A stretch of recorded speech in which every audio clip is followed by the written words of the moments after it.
Great Britain go wild, go crazy for Miss Louise Harrison.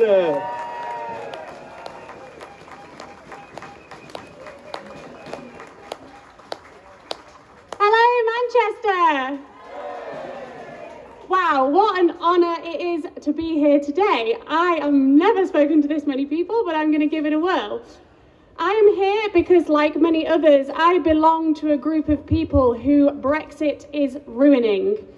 I recently created a petition by myself that garnered over 6,400 signatures to tell this government that Brexit is not working. It is not working for the small group that I belong to, that is elite athletes and sports professionals. Let me tell you a bit about myself. I am an athlete guide for a visually impaired young man, and together we represent Great Britain on the para-alpine ski racing circuit at the European Cup level. We rank 16th in the world for Super G and 19th in the world for giant slalom and slalom. We had a wonderful life. I used to spend around 8 months of the year training all over Europe until the 1st of January 2021, which, as you all know, everything then changed. That change, of course, was Brexit and the not so publicised 90 in 180 day rule, which many of you may not have heard of. This rule means that in any 180 day window, you cannot be in the Schengen area for longer than 90 days. You cannot carry over unused days, nor can the timer be halted or manipulated in any way. If you overstay, even by accident, you may be subject to fines, deportation, or an entry ban lasting for 3 years or longer.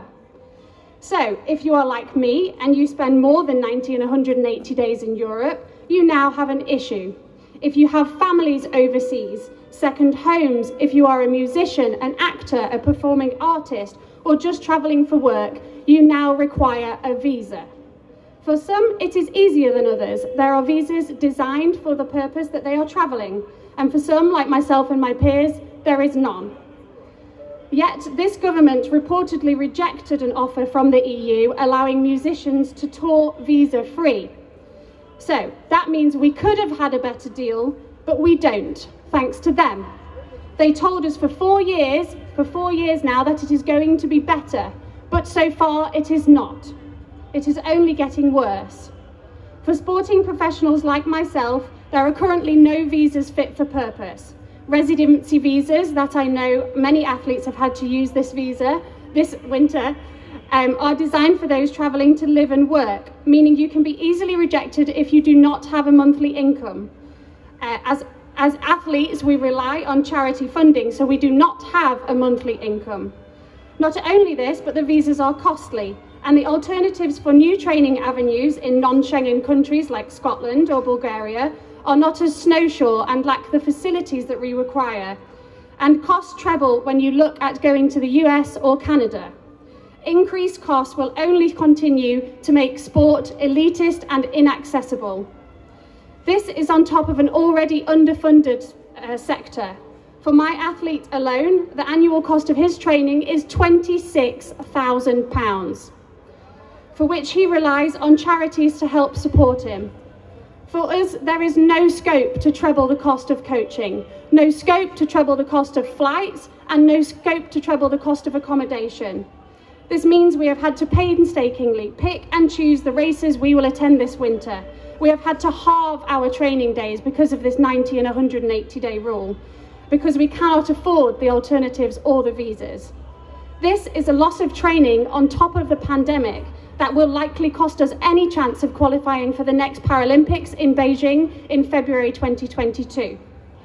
It is heartbreaking when I stand here knowing that this sport has not only changed my life and provided me with the life skills that I use in my day-to-day job, but has brought some of my friends round from suicidal depression, some of them injured war veterans from Afghanistan.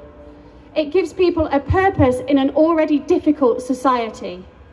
Sport brings people together like nothing else. You only have to look at Tokyo or Manchester United today or the pub at the weekend for an example. The amount of diversity, freedom and growth sports professionals experience whilst training and travelling is incredible. If we can no longer do this, as these restrictions and rules are brought in, we are not able to produce athletes like we have done for the last 50 years.